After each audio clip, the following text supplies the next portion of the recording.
नमस्कार. तर आज मी बनवते डाळ तडका.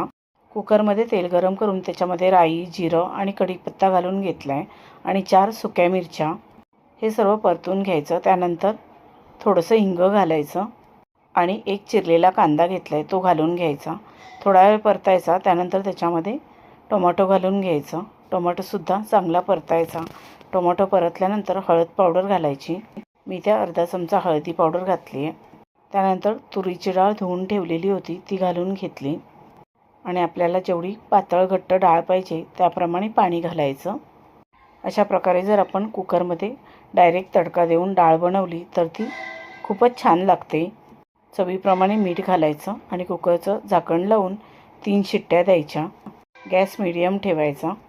हा आपला डाळ तडका बनून तयार आहे. तुम्ही नक्की करून बघा. व्हिडिओ आवडला असेल तर पटकन सबस्क्राईब करा. धन्यवाद.